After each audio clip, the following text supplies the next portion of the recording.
Assalamualaikum warahmatullahi wabarakatuh.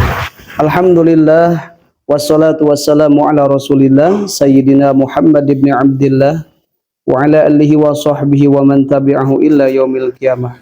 Allahumma shalli wa sallim wa barik ala Sayyidina Muhammadin wa ala alihi wa sahbihi ajma'in, amma ba'du. Sahabat channel BMTV yang dirahmati Allah Subhanahu wa taala, semoga kita semua diberikan kesehatan, diberikan keberkahan, diberikan ilmu yang bermanfaat, dan semoga kita semua dijadikan hamba-hamba Allah yang takwa, dan keluarga kita dibimbing dengan hidayah serta taufik dari Allah Subhanahu wa taala. Yang mempunyai hajat, semoga Allah kabulkan hajat-hajatnya. Yang mempunyai hutang, semoga Allah kasih jalan untuk bisa melunasinya. Amin ya Allah ya rabbal alamin. Ikhwan fillah yang dirahmati Allah Subhanahu wa taala. Dalam kesempatan video ini saya akan membahas tentang keutamaan berzikir, kemudian saya akan memberikan satu amalan zikir yang mana ini diajarkan oleh Rasulullah sallallahu alaihi wasallam. Ikhwan fillah yang dirahmati Allah Subhanahu wa taala, sebelum saya lanjut, yang belum gabung di channel BMTV, silakan untuk menekan tombol subscribe, like, comment, and share, dan semoga bermanfaat. Amin ya Allah ya rabbal alamin. Allah berfirman di dalam Al-Quran, dalam surah Al-Baqarah, kata Allah Subhanahu wa taala, fadhkuruni adzkurkum washkuruli wala takfurun. Fadhkuruni, berzikirlah kalian kepadaku, ingatlah kalian kepadaku, maka aku akan ingat kepada kalian. Washkuruli wala takfurun, dan bersyukurlah atas nikmat yang telah aku berikan kepadamu, dan janganlah kalian kufur kepada nikmat yang telah aku berikan. Nah, ketika kita berzikir ingat pada Allah Subhanahu wa taala, maka Allah akan mengingat kita. Kita mengingat Allah Subhanahu wa taala dalam keadaan apapun. Di saat ada di pasar, dimanapun, ya, sedang keadaan bagaimanapun, maka mengingat Allah dengan cara kita menyebut namanya, dengan cara kita ingat pada nikmat yang telah diberikan kepada kita.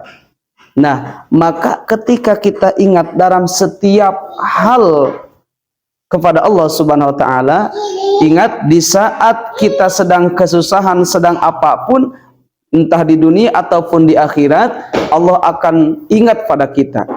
Ketika Allah ingat pada kita, maka Allah akan memberikan rahmat Allah. Allah akan memberikan maghfirahnya. Allah akan memberikan pertolongannya. Allah akan memberikan ampunan, memberikan karunia kepada orang yang selalu ingat kepadanya. Nah, bahkan ada kata Sa'id bin Jabir, udhkuri bi ta'ati adhkurukum bi maghfirati. Ketika kita ingat kepada Allah dengan meningkatkan taat kita kepadanya, maka Allah akan ingat kepada kita bi maghfirati, dengan pengampunannya. Jadi ketika kita meningkatkan taat kita, maka Allah akan ampuni dosa-dosa kita. Nah, ikhwan fillah yang dirahmati Allah Subhanahu wa taala, keutamaan berzikir dijelaskan dalam kitab Tanqihul Qaul. Kata Allah Subhanahu wa taala, yang mana dijelaskan oleh Rasulullah melalui hadisnya, alamatu hubbillah hubbu dzikrillah. Tanda seorang mencintai Allah Subhanahu wa taala, dia adalah cinta terhadap zikir. Kalimat zikir dicintai, kemudian arti dari zikir itu adalah mengingat setiap saat.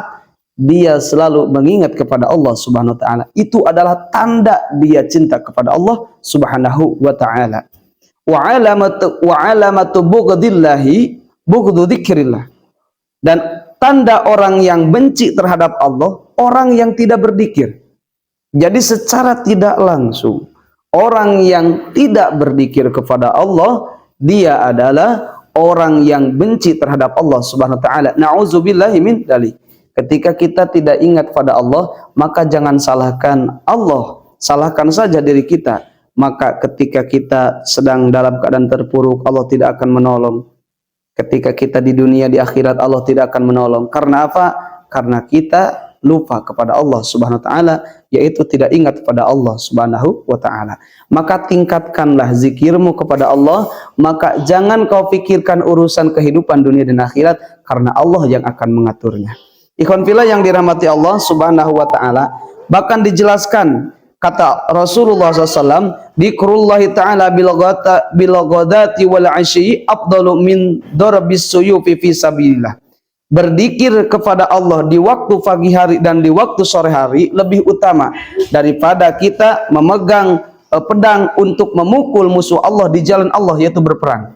Maka kita zikir di waktu pagi dan petang dalam artian kita selalu ingat pada Allah SWT dalam keadaan apapun, dalam waktu apapun.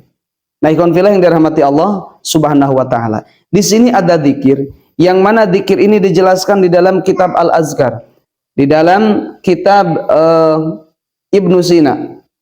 Hadis ini dijelaskan Rasulullah SAW, kata Rasulullah, inni la'u'allimu kalimatan la yaquluha makrubun illa furijanhu. Saya akan memberikan, mengetahui satu kalimah yang apabila orang yang sedang kebingungan, orang yang sedang kesusahan, ketika orang itu membaca kalimah zikir ini, maka kesusahan, kebingungan, kebimbangan itu furija anhu, Allah akan hilangkan. Ya, yaitu kalimatu akhi Yunus. Kalimah ini adalah kalimah akhi Yunus, yaitu kalimah Nabi Yunus. Sebagaimana yang hadis dari Imam Turmudi, kata Rasulullah SAW, da'watu dhinun idda'a rabbahu wa huwa fi batnil hut. Ini doanya Dhinun, yaitu Nabi Yunus, ketika beliau berada di perut ikan. Nah, beliau menjerit kepada Allah, melantunkan zikir ini. Yang mana kalimahnya, la ilaha illa anta subhanaka inni kuntu minadh dhalimin. La ilaha illa anta subhanaka inni kuntu minadh dhalimin. La ilaha illa anta subhanaka inni kuntu minadh dhalimin. La ilaha illa anta subhanaka inni kuntu minadh dhalimin. Kemudian Rasulullah bersabda, kata Rasulullah, lam yad'u biha rajulun muslimun bi syai'in qattun illa istajaba lahu. Tidaklah seorang laki-laki yang muslim, yang artinya orang yang muslim yang berdoa dengan menggunakan kalimah ini, illa istajaba lahu, terkecuali Allah akan mengijabah doa tersebut. Maka alangkah baiknya sebelum kita berdoa besok ya Jumat, sekarang Jumat ya, sekarang Jumat, sore hari kita amalkan zikir ini, membaca zikir ini, yaitu kalimah la ilaha illa anta subhanaka inni kuntu minadh dhalimin. Kemudian kita berdoalah kepada Allah setelah mengamalkan zikir ini, illa istajaba lahu, terkecuali Allah akan mengijabah doa-doa kita. Nah, ikhwan fillah yang dirahmati Allah Subhanahu wa taala, semoga kita bisa mengistiqomahkan zikir ini. Saya insya Allah bersama jamaah membacakan zikir ini, yaitu setiap hari Jumat, zikir riyadhahan, zikir salawat dengan zikir ini. Dan bisa dirasakan oleh ikhwan fillah yang ingin mengistiqomahkan zikir ini, semoga bermanfaat, semoga bisa istiqomah. Billahil hidayah wa taufiq. Wassalamualaikum warahmatullahi wabarakatuh.